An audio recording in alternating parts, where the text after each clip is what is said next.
নগাঁৱৰ আমবাগান আৰক্ষী চকীৰ উত্তপ্ত পৰিস্থিতি। আমবাগান আৰক্ষী চকী ঘেৰাও সহ স্থানীয় ৰাইজৰ।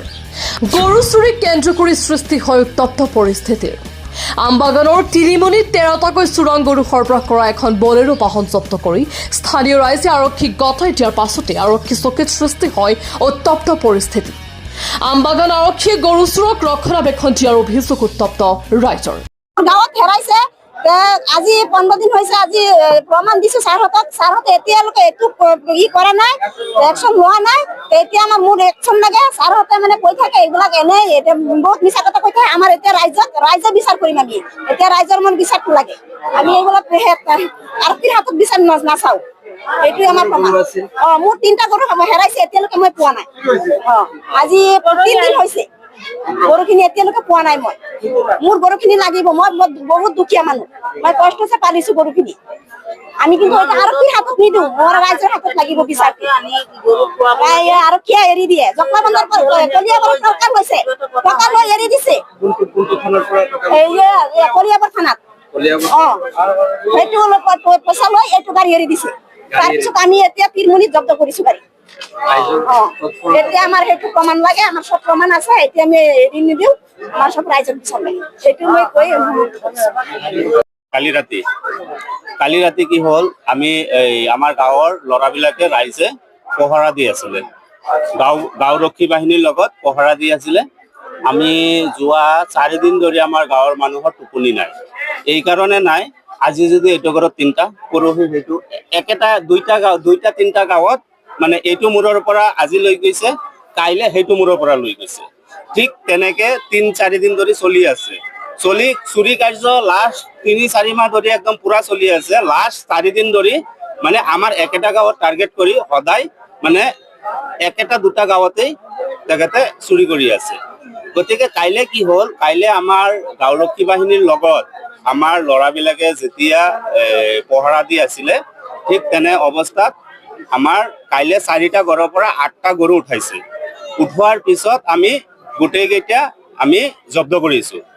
ৰাতিৰ ভিতৰতে আমি গৰু চমজাই দিছো গৃহস্থক। আৰু 3টা গৰু ৰাতি মৰ্ণিঙত অলপ দূৰত আছিলে, সেইখিনি মৰ্ণিঙত চমজাই লৈ গৈছে। এতিয়া কথা হ'ল কি, ৰাতি যেতিয়া এই গাড়ীটো গৈছে, এইটো ৰাস্তা দি গৈছে, আমবাগান আৰক্ষী আমাৰ লগত আছিলে। চোৰৰ লগত তাত মানে আমি গাঁৱত য'ত চোৰ আহিছে আমাৰ লগত আৰক্ষী আছিলে। তেখেতক যেতিয়া তাত চিগনেল দিয়া হ'ল, গাড়ীটো ভালকে ৰখা নাই। তাত যেতিয়া যোনটো য'ত আমি গৰু জব্দ কৰিছো, তাত লোকেল স্থানীয় মানুহ প্ৰায় 300-400 মান মানুহ আছিলে। সেই ভিৰত এই গাড়ীটো ফাৰি যাব খুজিছিলে, কিন্তু যাব পৰা নাই। তাত ৰখালো, যেনে তেনে ৰখিছে। ৰখোৱাৰ পিছত যি অৱস্থা আমি চালো, ভিডিঅ' আছে মোৰ লগত, মানে একদম অমানৱীয় অৱস্থা গাড়ীৰ।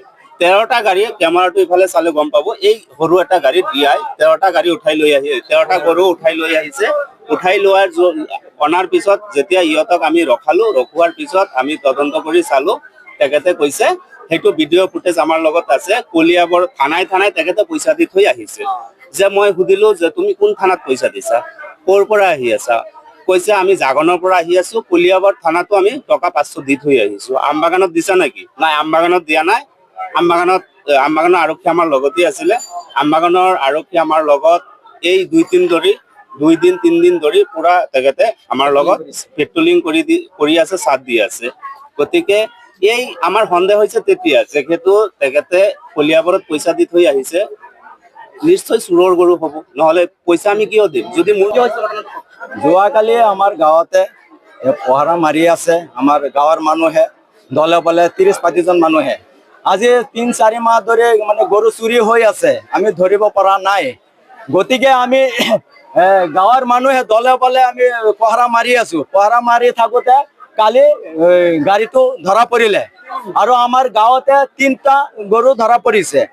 খেতি লৈ গৈ আছে, সেই আপোনাৰ পাট খেতৰ মাজেদি লৈ গৈ আছে, দলঙৰ তলেদি লৈ আছে, জংঘলেদি লৈ গৈ আছে। তাৰ পিছতে দৌৰাই ধৰিছো।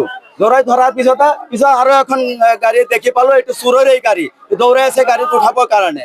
পিছত আমি দৌৰিখিনি গঠাই দিলো থানাওলাক গঠাই দিলো। এতিয়া আমি প্ৰায় এনেকে কৰি আছো, আৰু আগতেও 2-3 তেনেকুৱা হৈছে। তাতে দিলে মানে ইয়াৰ পৰা পইচা খায় নে কি খায়, মানে এওঁলোকে এৰি দিয়ে।